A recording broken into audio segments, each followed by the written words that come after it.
right, guys, my special guest tonight is Max Blumenthal. He's an investigative journalist and he's the founder of The Gray Zone. Welcome back, Max. How are you? Hey, how are you? Good to see you. Good to see you too. So it's been a crazy time in news. I think the past 2 weeks, this has been wild. But yesterday, you were at the protest, arrest Netanyahu protest, and I do want to hear a little bit about that. One of the things I heard from people is that there was a heavy police presence at the protest this time around. Can you talk a little bit about that? Yeah, that's the reason why I look like a lobster right now, is I was out for like 8 hours with the protests for various events. And it was supposed to start at the US Capitol. It started several blocks away. And as soon as the protest started, Capitol Police began pepper spraying demonstrators. I videotaped it up from far away, from like a block away or like a half block away. I got some video of it, and I need to review it carefully because there was like throwing of water bottles at Capitol Police. I remember seeing that take place a few times during BLM, where people would throw water bottles at the cops. The cops didn't usually respond with pepper spray. They wouldn't really respond unless they felt like there was a mass violent action against them that they needed to crack down on with tear gas. But they immediately were primed for violence. And this was again, far from the Capitol, like not at the perimeter of the Capitol. Journalists were pepper sprayed, just random people. A huge crowd was pepper sprayed. And then the crowd proceeded, the march proceeded, and it was a completely peaceful march. And everywhere you went, you would see just blocks and blocks and blocks of police. And it was kind of like a police exhibition, with different costumes and different departments from as far away as New York City, where the NYPD, which is basically a private army within the United States, is larger than most other countries' militaries with a higher budget. They had sent 200 cops in.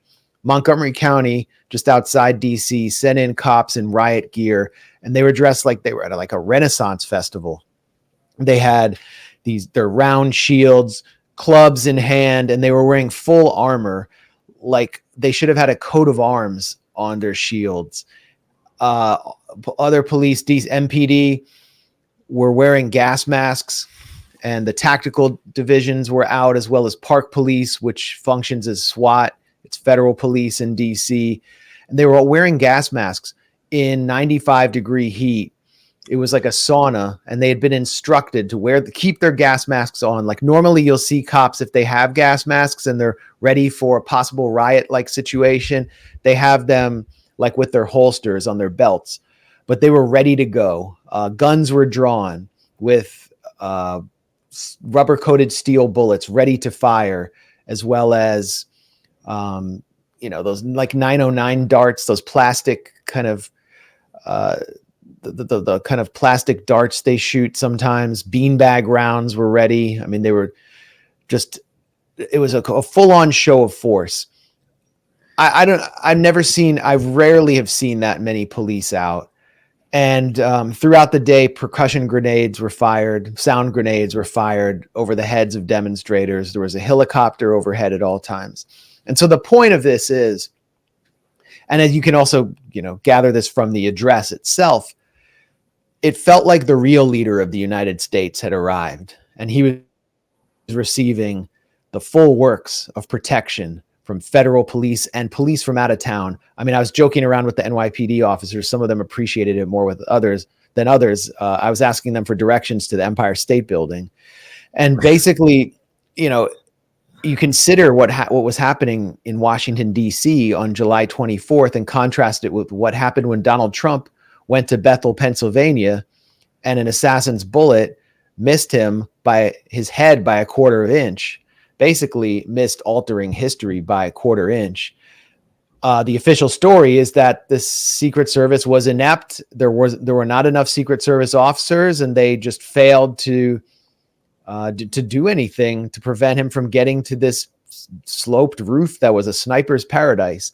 You can also think back to January 6th, where I witnessed it. I went up there and saw a complete police stand down. Capitol Police, they had just had a few guys there, and they were shaking people's hands, letting them in. I watched them pose for selfies with people right before they stormed into the building. And the tactical squads didn't arrive till like 4 p.m. that afternoon.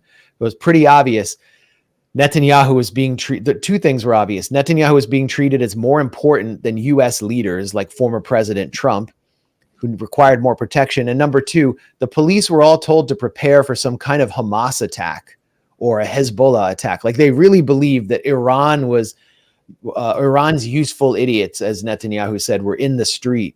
So when I walked over to Union Station, which is a few blocks from the Capitol, to get something to eat and get out of the heat, it was completely surrounded too by Amtrak police, who are militarized like all other police departments, are federalized, and they were not allowing anyone into Union Station, which has a major food court, unless they could produce proof of their train ticket. So DC was basically Israelified for a day, and it really showed us who is really in charge. Yeah. It's ridiculous. I want to remind everyone, let's all remember who voted to increase funding for the Capitol Police. So everybody just remember that. I did see this post from you. I wanted to ask about this group.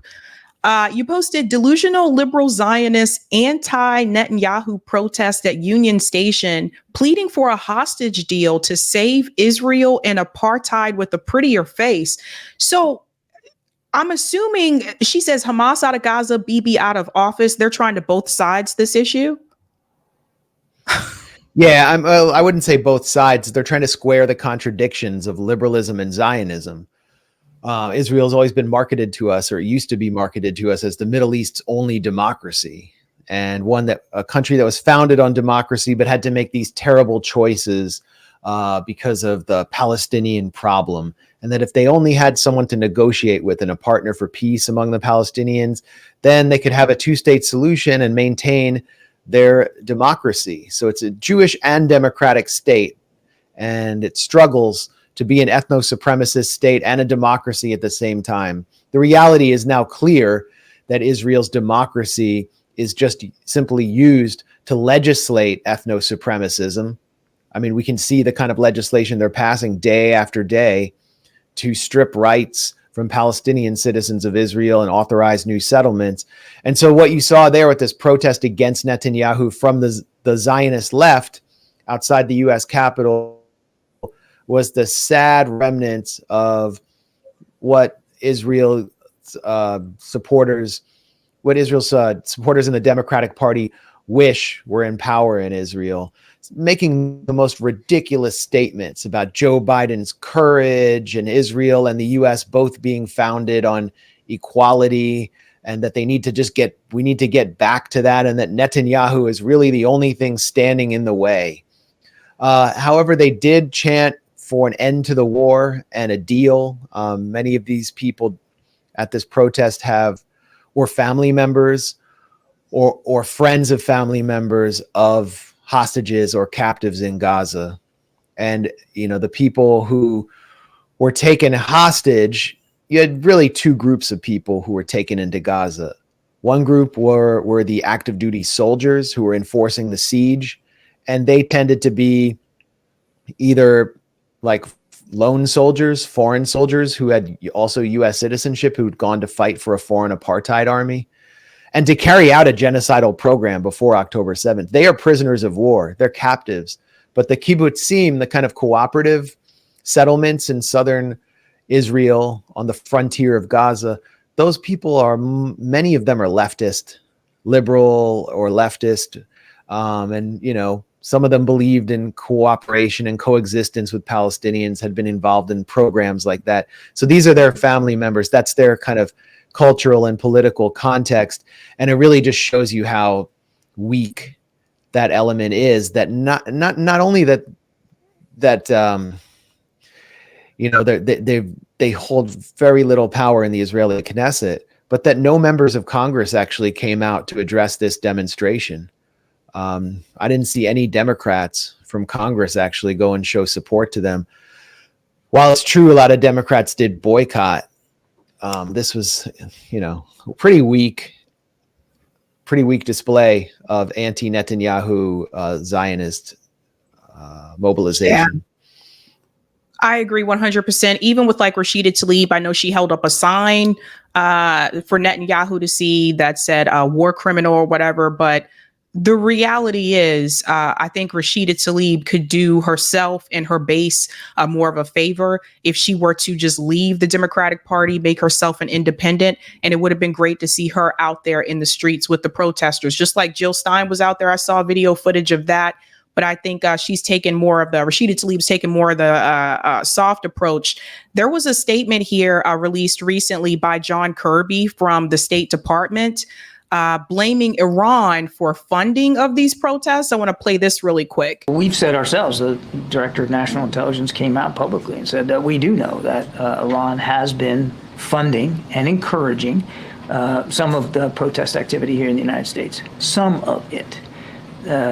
We do not believe that all the protest activity out there on a daily basis is being fully funded by Iran. There's a lot of organic concern out there in the American people about what's going on in the Middle East, and most of these protests are formed and fashioned in that regard.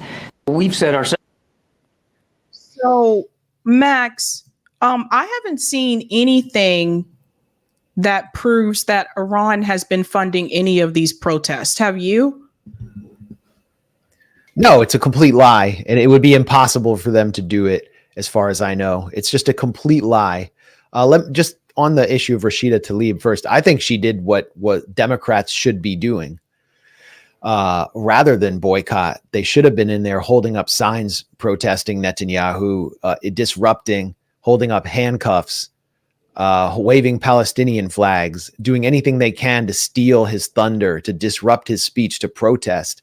And she also brought someone, Hani al-Madhoun, who lost 150 of his own family members in Israel's genocide, as her guest. So if you're going to be a Democrat and you're going to be in Congress, at least do that. And so I appreciated what she did.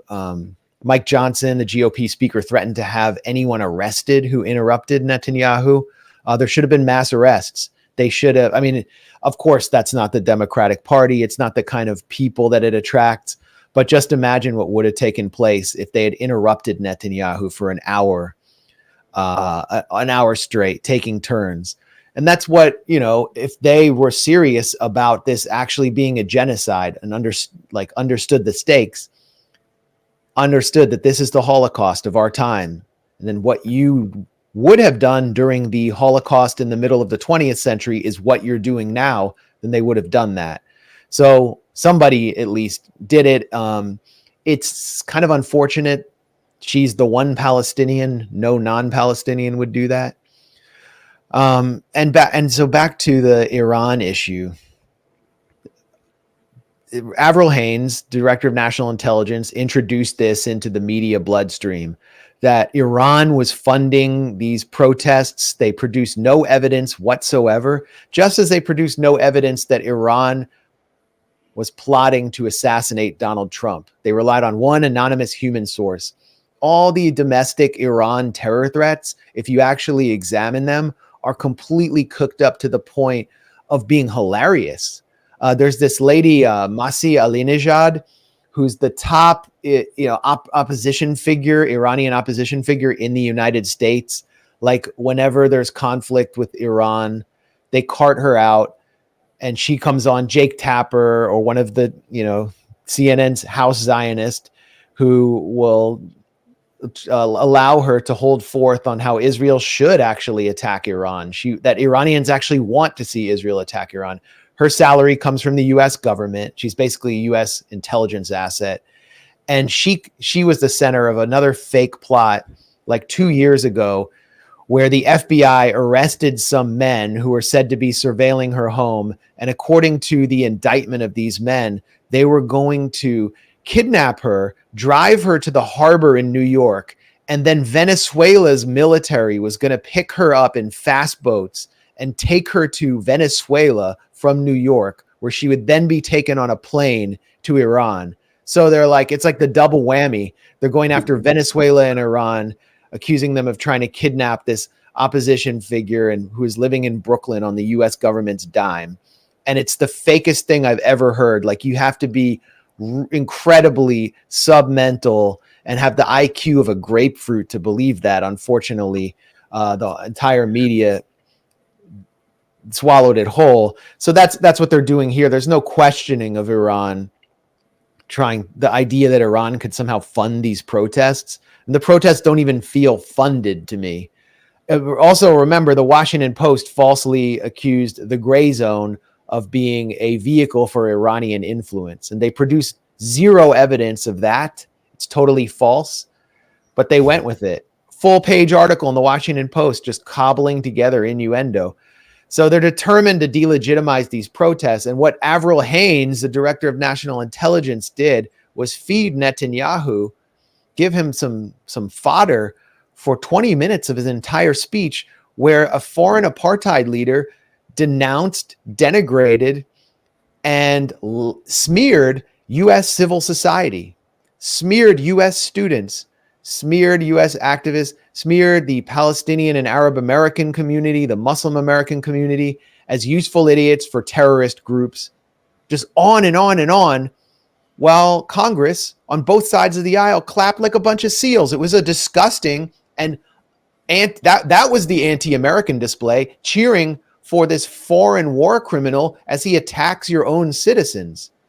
And it was, Avril Haines gave him all the ammo he needed. It's just, it's a complete mess. And for me, like when I saw it, I couldn't even watch the whole thing because I was like, it was just lie after lie. And I was like, I can't finish watching this.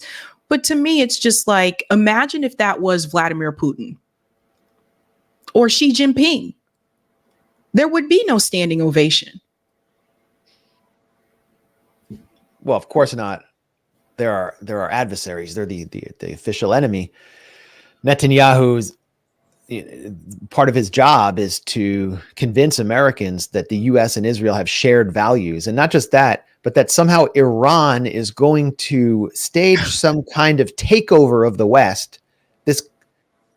This country that's been under siege and under attack, that has risen from having a mostly impoverished rural population to being industrialized despite constant sanctions and siege, whose military budget is probably, like less than the NYPD's budget or around that level, that it's going to be able to rampage across the West unless Israel stops it. And that was the logic Netanyahu put forward as he received over 50 standing ovations, that Israel is needed, that Americans need Israel to stop Iran from coming here. We'll all be speaking Farsi tomorrow if it isn't for Iran. Unfortunately, thanks to the funding of our education system, so many Americans require numbers on their McDonald's menu because they can't read well enough in native English. But we're supposed to be afraid that Farsi is going to become our official language.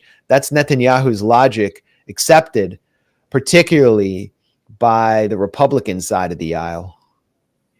Yeah, it's really interesting. I spoke to Professor Morandi. I'm not sure if you've interviewed him, Max, but he's in Tehran. You know what I'm talking about. You're familiar with him? Yeah. Well, we've been interviewing Mohammed for years at the Gray Zone. Yeah, he gave me a totally different perspective of Iran and what Iran wants. And you would never see them invite Professor Morandi on corporate meet. Like, he would never be invited onto MSNBC or CNN. And the American people really need to hear from people that live in Iran. And I feel like there's a lot of people, this is changing, but I do feel like, especially it was heightened more during 9/11. I feel like a lot of people just have no idea like what Iranians want or what Iran is about. They just listen to the propaganda from corporate media and assume that they're all terrorists. Well, actually, Mohammed Morandi gets to be interviewed by the BBC occasionally. He was on Piers Morgan, and he's often on Al Jazeera, and Al Jazeera is not necessarily a friendly network to him for various reasons. So he gets into mainstream media, and he presents a pro-sovereignty, you could say maybe nationalist Iranian view that many Iranians of different political stripes with different political perspectives, who are not just for example, IRGC supporters, believe, because they don't want their country to be destroyed, as we saw with the dirty war against Syria, whether or not they agree with the clerical wing of their government. So, and what happens when he gets on these networks is the talking points get put forward and he destroys them so handily that there's obviously a fear in US media of having him on. And you'll see, like when you watch CNN, whenever Iran is discussed, there's never anyone there to present the view that is held by the majority of Iranians in Iran. It's always the view of the monarchist Iranian diaspora or of the neocons who want to destroy the Likudnik wing of the Israel lobby that wants to just destroy Iran, that wants to go to war with Iran. They're interchangeable. The monarchists and the neocons, they're basically the same. They just might look different. That's all you're going to get in US media. So we started hosting Muhammad years ago at the Gray Zone to put forward for our viewers a different view that they needed to hear, because that's the whole point of alternative media, is to just present an alternative. But it's something that's much more authentic than you'll hear, which is really just like the view of Westwood in Los Angeles and the view of the CIA. It's not something, and so we keep the whole point of it is to prevent diplomacy. We can't understand what Iranians have lived through and what they want. Why did they just elect a reformist president? Why did that happen? There was no analysis in US media. Americans don't even understand what the difference between the principalist and reformist wings in Iranian politics are. They don't even know that they have elections. They don't know that they have more female representatives in their parliament and more female participation at the highest levels of society than the US has. All they see is women are getting shot and murdered in the street because they're protesting that they don't want to wear the hijab or chador.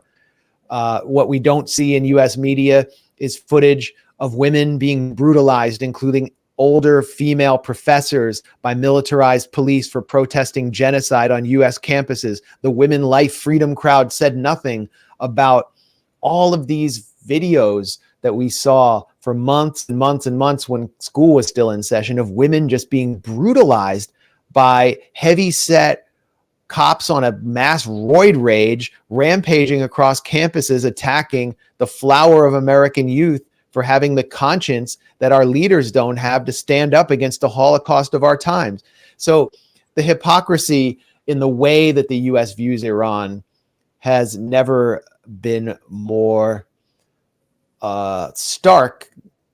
And I would recommend to viewers who are looking, who want to kind of take a deeper look at the way the US and Israel view Iran, to read Edward Said's early writings on the way that the US media treated the Iran hostage crisis. And also there's a great Israeli book called Iranophobia that provides a great window into Israeli society and why they're why they so obsessively hate Iran.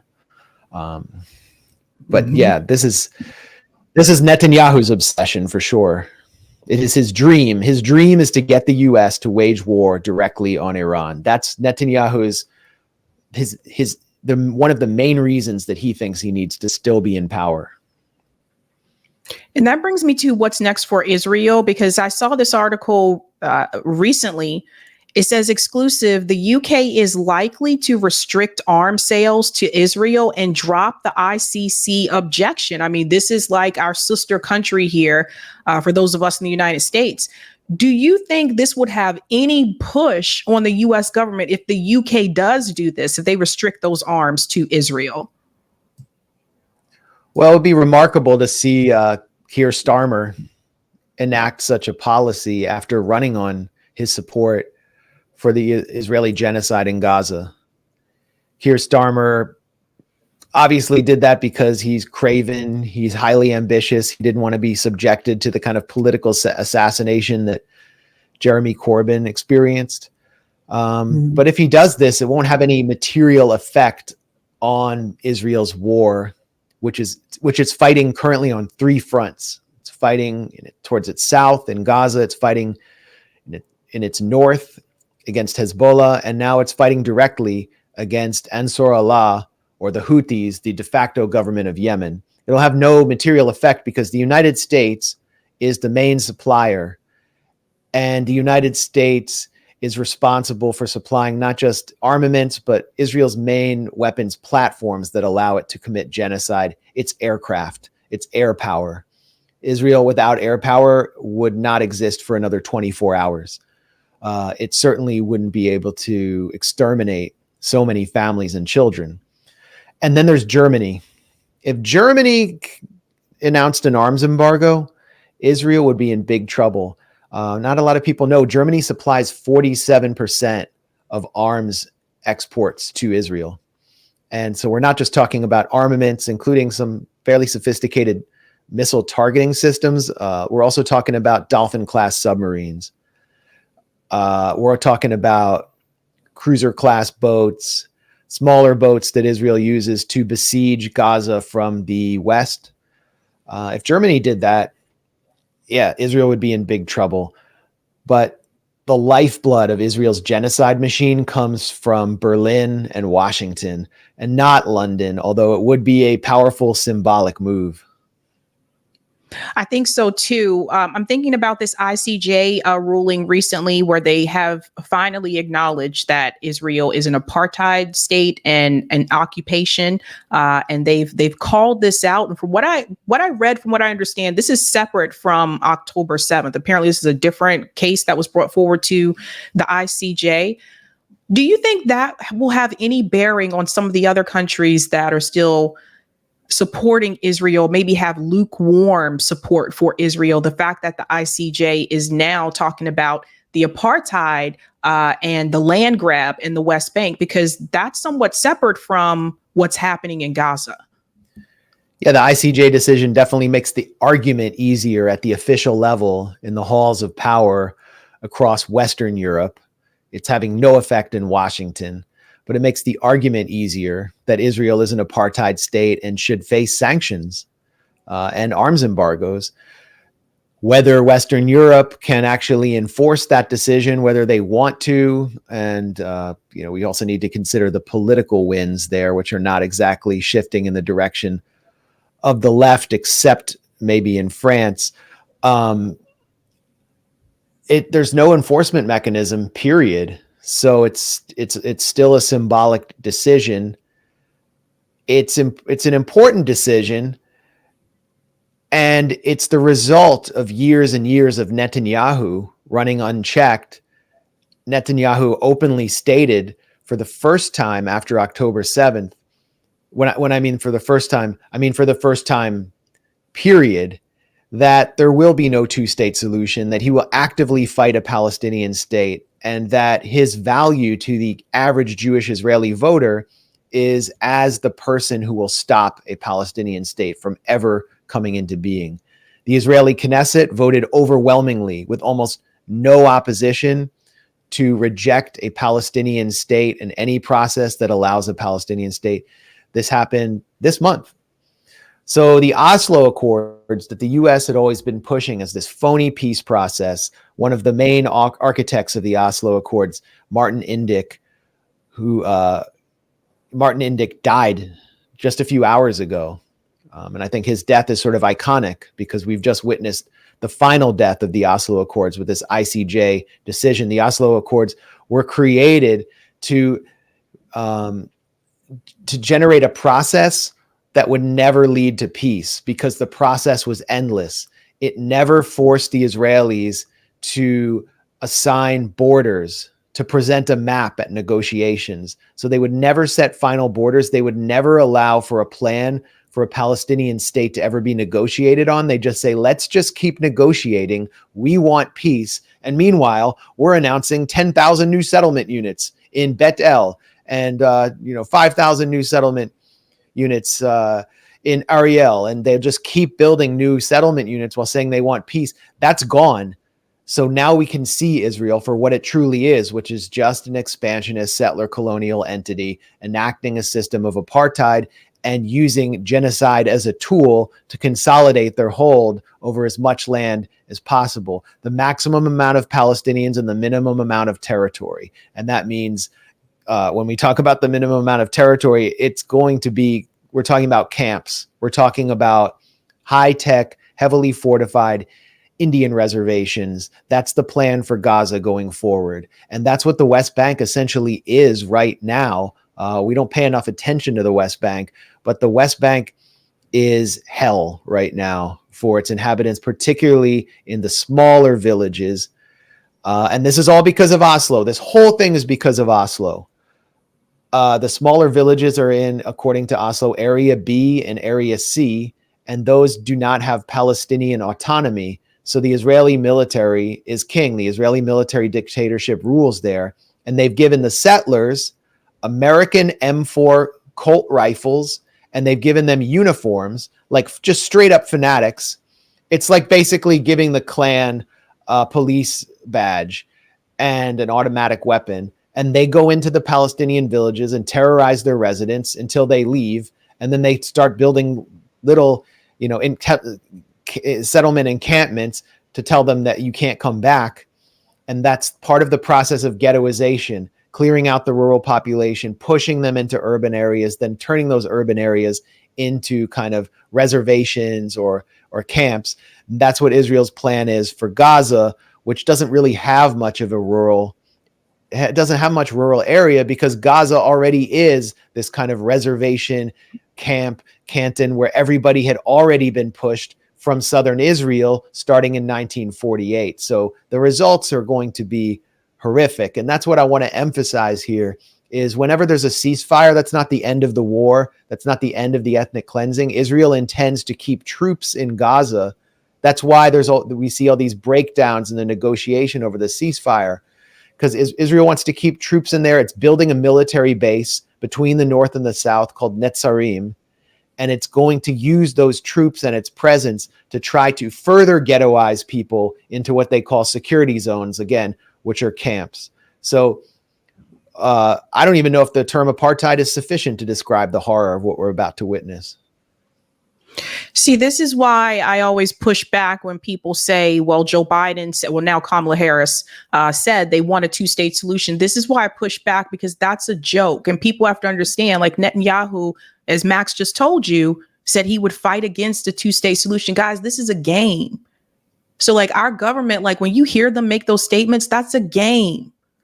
And the whole term ceasefire, which started with the protests, that was the bare minimum. And I said that back then when we were protesting here, ceasefire is the bare minimum. We want to end to the occupation. We want the Palestinian people to have self-determination. So what the Democratic Party did is they took the term ceasefire, they co-opted that term, and they watered it down, just like they did with the George Floyd protests. They take a term from the movement outside, the minimum, and they water it down even more. So now you have Kamala Harris and Joe Biden saying, yes, we're going to move towards a ceasefire. But what does that really mean? Because Max is just telling you that does not end the war. It doesn't end the war unless Hamas can enforce its own terms, which is Israeli troops must leave. And like a full ceasefire. So when you watch Kamala Harris at Selma, it was such an obvious put on where she was going to declare a support for a ceasefire and then pause and wait for the applause and then declare the caveat when no one's really paying attention, which is that she wanted it for 6 weeks. And that was already on the table. That was the Israeli proposal. So she literally went to Selma to put forward the insidious, manipulative Israeli proposal as Israel's lawyer, but got people to clap. So the Democrats and the Biden administration are much better at the game, as you put it, than the Republicans would be. Donald Trump never would have said anything like that. He would just say something blunt and crude, and everyone would see this war for what it was. But Kamala is there to provide the window dressing, the pretty window dressing for genocide. She's someone who the Israel lobby is invested heavily in. Whenever there's a rising black politician in America, the Israel lobby is going to say, look, we can do this the easy way or the hard way. And the easy way is you get lots of money. That's what they did to Richie Torres. He's funded by one of his biggest funders, by the way, is a Republican named Paul Singer, a hedge funder who's a Zionist billionaire. Kamala Harris has gotten money from Steve Mnuchin, who served in the Trump administration, the foreclosure king, also a Zionist billionaire. Her husband, who, she was unmarried till like age 50. Her husband, who she married, is a PR agent. I mean, he's in public relations. He's there to help her play the game. He happens to be a Jewish Zionist who's been doing a lot of public events with pro-Israel groups to try to keep them on Kamala's side. And all she is right now is basically an actor. And she's going to play whatever role those who control this administration choose for her. And so the role for her right now is to try to get to a ceasefire on Israel's terms. That, if she can pull that off before the convention, it would increase her chances of victory.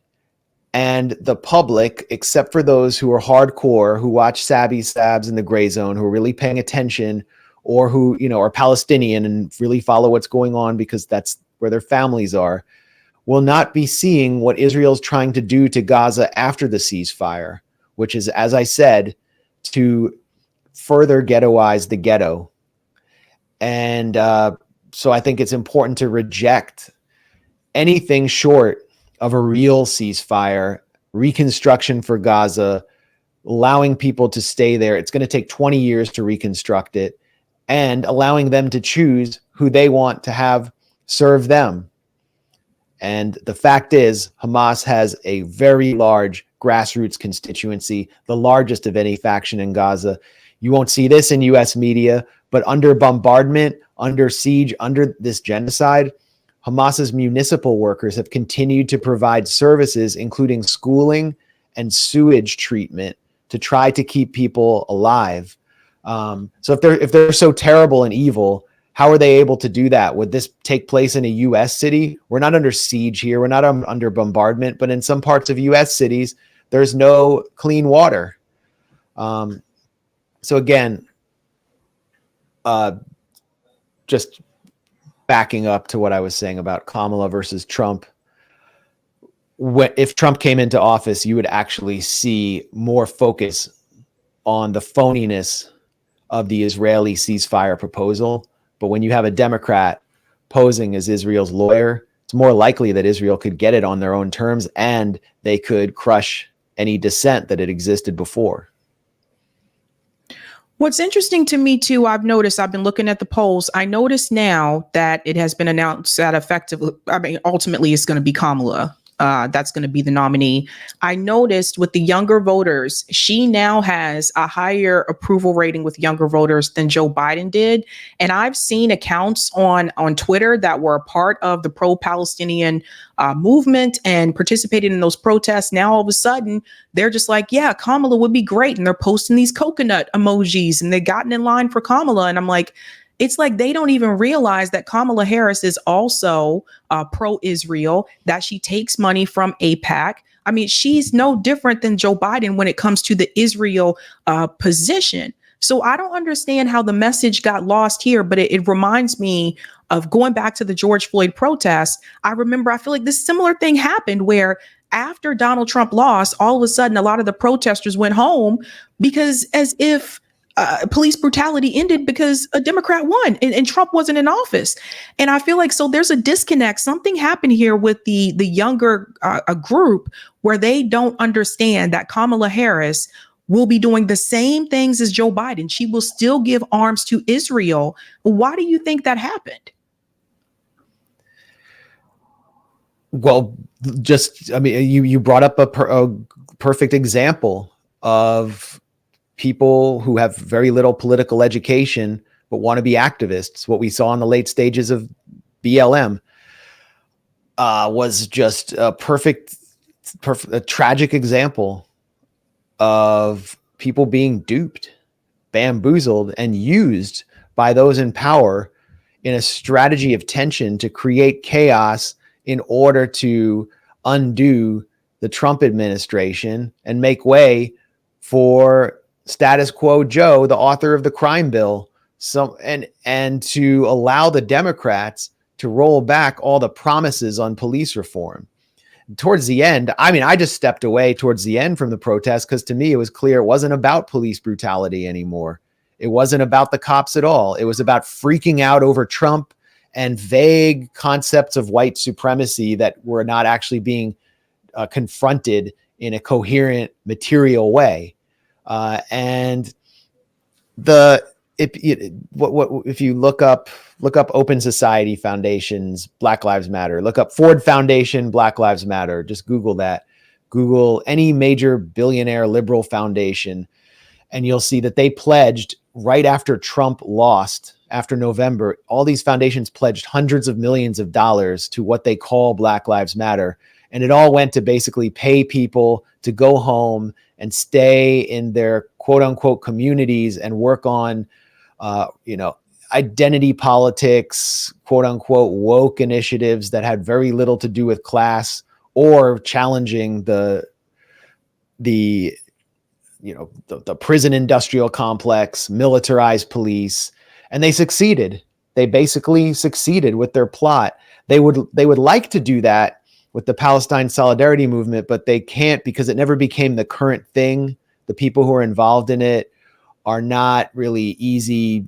It didn't draw in the masses of kind of liberal constituents who don't have a sophisticated political education. It drew in more radical people. So they can't really buy them off. They don't want to. They still see it as a threat. The only answer to it is criminalization, crushing free speech. And I think it will continue through the Democratic convention. I don't think people are fooled anymore. The mood that I felt, which is potentially dangerous because it can lead to irrational decision-making.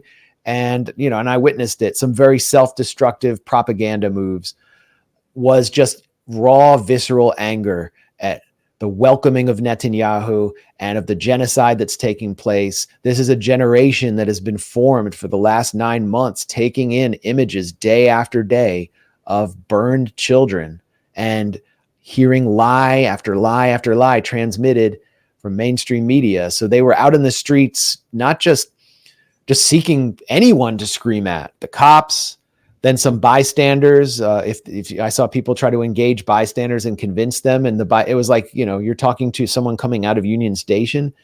Chances are you're basically talking to the TV. They're just going to say what they hear on the TV, and people would become furious. Like, how can you just say what I just heard on CNN? Well, it's not their fault. They don't spend all day watching the Gray Zone and debunking propaganda. So that anger is definitely going to carry through the Democratic convention. And I think we're in a different era. I don't think we're going to see the polarization within the Democratic Party go away once Kamala is elected. It's just the people with less political education who are fooled by like all the brat memes that have you seen that? It's like one of the most cringeworthy things I've ever seen, where Kamala is brat. It's like this song by this singer, this really cheesy song by this singer, Charlie XCX. Yeah. I mean, maybe I'm sounding like a boomer, but I looked up what is brat? Like, what does she mean by brat? And she's like, it's someone, a chick who's sloppy and messy and drinks too much, but at the end of the day, she's just doing her thing and being herself. And I'm like, that's what you want to market the next president as? This is like sillier on some levels than Sarah Palin, definitely sillier than Dan Quayle. I mean, I'm thinking of all these silly figures who rose up in the past. But it's also kind of disturbing because she's still presiding over a genocide, and you're just like, yeah, well, she's brat. She just met with Netanyahu. She just pressed the flesh with Netanyahu. I have a suspicion. Obviously, we know Joe Biden is not well. And I think the question a lot of people had is, well, if he's passing it over to someone else not running for re-election, why doesn't Joe Biden just resign right now? And I believe that the reason why he doesn't want to resign now is because if he does, then people will connect the genocide to Kamala Harris. Right now, most people, I think, connected to Joe Biden because he's the president. But I think if he were to resign now and we still have a couple of months until November, then people would connect it to her, although they should connect it to both of them. But I am noticing like some people are just not making that connection. And I wonder if that's why he's not willing to resign. I mean, as I said before, I think Israel's going to be allowed by the U.S. to walk away from Gaza without walking away. I can go even deeper into why I think that. I mean, if you look at the regional picture, but I think Joe Biden is staying in office, number one, because he believes that he can do it. He believed that he could do another term. And number two, because he's most concerned about his legacy. And it would be terrible for his legacy to not finish out his term. I think he can finish out his term, but I could be proven wrong. And when you're campaigning and you're out on the trail, especially against like an animal like Trump, who's just, he just like feeds off of the energy of these rallies. He held 2 times more rallies than Hillary Clinton. And the Democrats are just, with Trump, they always lean on TV. Like they lean on paid advertising. The Trump has basically ceded the airwaves to the Democrats. Joe Biden just couldn't keep up. It's exhausting. It would be exhausting for me. Like when I go on book tour, I'm like destroyed by the end. So I can't imagine what it's like being in your 80s and being on the campaign trail.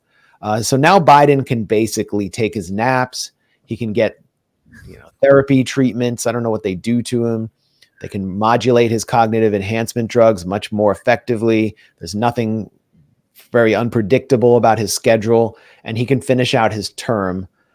And it's really, the other issue is if Kamala somehow came in and Biden resigned, where would that place the people running this war? The 3 horsemen of the apocalypse running this war: Tony Blinken, Jake Sullivan, and Brett McGurk. And there might actually be some friction there, but I would assume that they would just simply continue to take control of the war. And those figures have not gotten enough scrutiny from our media and enough pushback. It's all on Biden's shoulders. So he's definitely taken the fall. But these figures will continue to infest future Democratic administrations, including if Kamala somehow pulls through in November, including hers. That's right. That's a good point. Max, I think a lot of us have been wondering. We just saw recently Aaron was on Piers Morgan. I covered Piers Morgan a lot on the show because those debates are hilarious to me. Have you ever been invited onto Piers Morgan's show? That's a great question. First, I was invited to before October 7th, before he started having these debates that everyone has been watching, like these battle royale debates. He invited me on to defend Russell Brand. And I was just like, well, I was like, I'm busy or something. And then he invited me. I got invited on about a week before Aaron to talk about Julian Assange. And I spoke to the producer and I said, fine, I'm happy to talk to Julian Assange. And he's like, okay, we've got a lot of moving parts. Everything's moving fast. That kind of vague producer language that always gives them leeway to cancel you at the last minute. And she's like, we just canceled Israel-Palestine debate. And I said, well, why don't you put me on one of those? She's like, we have a lot of moving parts. And of course, I got the inevitable lot of moving parts cancellation a few hours later. So I don't know if there's some, I'm on some, they boycott me or something, but they have never actually followed through with having me on. That's interesting. I think we've been curious because people have said that in the chat when I cover those. People are like, why don't they invite Max on to Piers Morgan? It would be really interesting. I've seen Jake Uger on there multiple times. Like I've seen Hassan Piker on there. Like, Crystal's been on there. And I'm just kind of like about that issue, about that particular issue. So it's just weird to me. I was curious. Yeah. I mean, it might also be that like, I know that every time there's been a debate proposed between me and some Zionist, the Zionist has backed out because they don't want to debate me. Because I know where I think that they know that I know where they come from. I know how they think. In some ways I come from the same world. And that might be frightening to them. I mean, and I think they should be afraid, but I'm willing to take it on with the right opponent. And Aaron definitely took it on. They didn't tell him that he was going to go up against Jonathan Conricus, who's actually a war criminal. This is the Israeli army spokesman who presided over the Al-Shifa hospital invasion, the first invasion of Shifa in November, when they raided the hospital, and he actually planted weapons, was exposed first by me, planting weapons for reporters to see, and then moving the weapons to make them more dramatic, adding weapons. And CNN followed up on my tweets exposing that and actually did a whole article about him planting weapons there. But we've seen what's happened to Gaza's healthcare system. Jonathan Conricus was seminal in orchestrating the attack on the first major Gaza hospital. And now he's put on Piers Morgan as sort of like a pundit, a pro-Israel pundit, to debate Aaron. And Aaron I don't think he got sufficient warning that this was going to be his opponent, but I think he wound up pushing back pretty effectively and calling for the two Zionist propagandists up against him to be de-radicalized. Yeah, I did not make the connection that was the same guy, but this all makes a lot of sense now. I looked into a little bit of things about Piers Morgan too, because his boss, or his former boss, was Murdoch, right? So Rupert Murdoch. And even though he's not, I guess, like a part of Talk TV anymore, when he left Talk TV and he decided just to focus on Uncensored, I looked that up and I saw that is still technically a subsidiary of Rupert Murdoch's other company. So he's still kind of with Rupert Murdoch. That's interesting. Yeah, that's interesting. I mean, in Rupert Murdoch, he's sort of passed the torch to his two sons, but he remains a towering influence, not just in UK politics, but in the US. There were reports that Rupert Murdoch wanted Doug Burgum as Trump's VP in order to control Trump. He didn't want JD Vance because Vance had been too unpredictable, especially on foreign policy. So, I mean, but Piers Morgan is Piers Morgan. And the way that he functions is he conceals an establishment agenda behind the veneer of debate. But ultimately, he's always pushing on the side of the establishment. He's always providing momentum to the establishment. And the way that Jonathan Conricus' identity was kind of concealed from viewers, so they didn't know that this is a guy who's been heavily involved in the crime of the century, and that he was just there kind of like with a t-shirt on Zoom, debating, when he should have been in a he should be, if we were in charge, he would be extradited and put in a supermax prison in general population. But that's not going to enter the consciousness of a Piers Morgan viewer. And it's also the idea that this is a debate, that there are equal sides with equal legitimacy, that the Palestinian struggle can somehow be equated with Israel's occupation. It's in itself, the format in itself is a form of propaganda. I agree. One more for you, Max. You mentioned the Washington Post smear piece. I'm curious, like, for the journalists that write these smear pieces about the gray zone, have you ever met any of these journalists in real life? Yeah, well, the first journalist who was preparing to smear us, Liza Dvoskin, I think you might have played this. We called her live on our live stream, and it didn't work out very well for her. And I asked her to discuss her own ideological proclivities and origins and how she got to this place where she was going to write a piece attacking us as October 7th denialists because we were exposing facts about, for example, the Hannibal Directive, how Israel killed its own citizens on October 7th, how we had been exposing the lies Israel was spreading about beheaded babies and mass rape. And she wanted to call us denialists, implying that we were Holocaust deniers.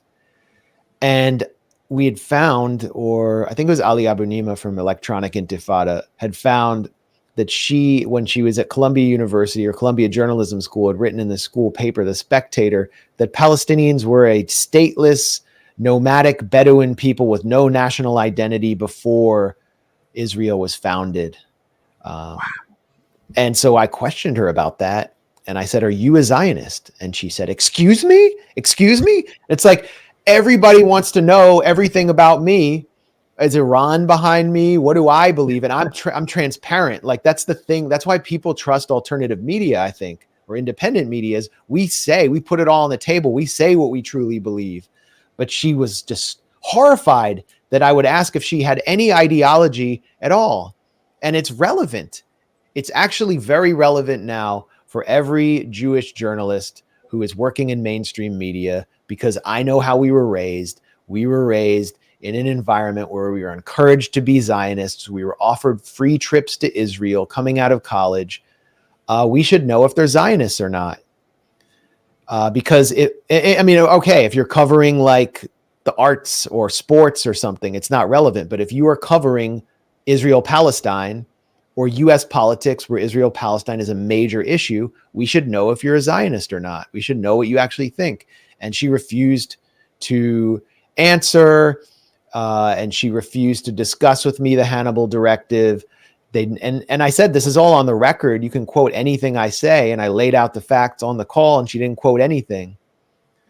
And then they came back at me with the piece where the reporter, I never even received any email from him asking me for anything, which is completely unethical and displays malicious intent, where he accused us of being an information warfare vehicle funded by Russia and Iran, which is completely false. And he put forward no evidence in the article. So it shows you, I mean, the Washington Post is failing. And I mean, I can't wait to see all of the journalists empty their desks at the Washington Post. I have no sympathy.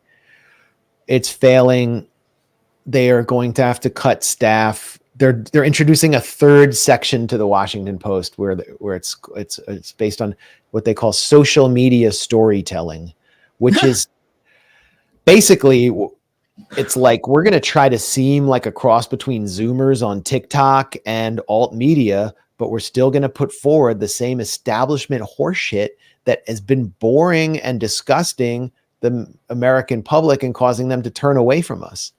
Like, imagine waking up and being like relatively politically conscious, and you open the Washington Post and there's a full page article about the gray zone with all this innuendo about this site that they call Fringe that you've probably never heard of, and how Iran and Russia are somehow secretly behind it. And like, why do you even want to read about that? How does that even relate to your daily life? But that's what the Washington Post does, because they're such a slave to the 3-letter agencies and the Wall Street oligarchy, and they're failing. So they're, in some ways, they're jealous of us and they're out to get us.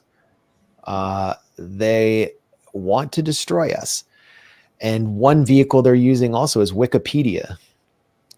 Just one of the most, I think Wikipedia is one of the most dangerous information weapons for our, what you could crudely call our ruling class.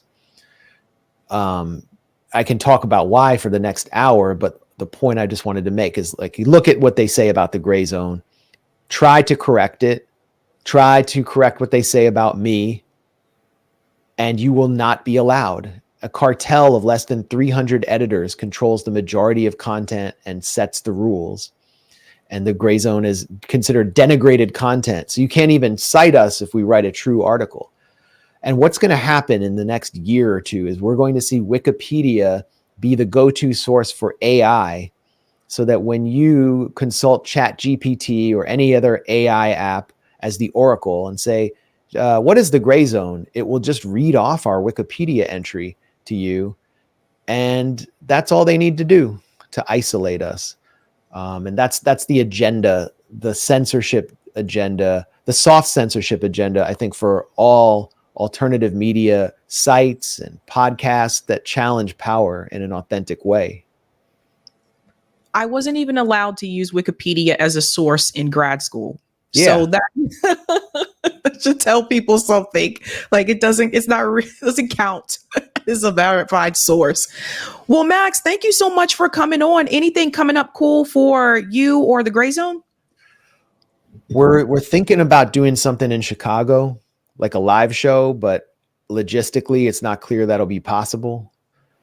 But yeah, I think I just want to encourage everyone to go and be a part of the protests in Chicago, because that's the only the media isn't covering the genocide anymore. They've moved on to the campaign and the horse race, and we need to force the issue.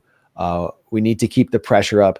Netanyahu spending 20 minutes smearing us and denigrating us is a big win. It shows that we've gotten into his head, and it shows that we've gotten into that we're not going away.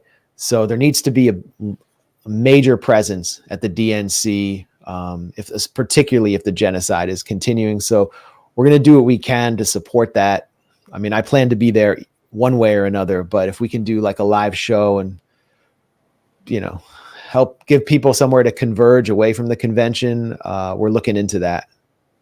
That's awesome. I know Nick will be there with Shama Sawant with Workers Strike Back. So Nice. That sounds great. Great. Well, thanks for having me on. Great seeing you. Thank you. You too.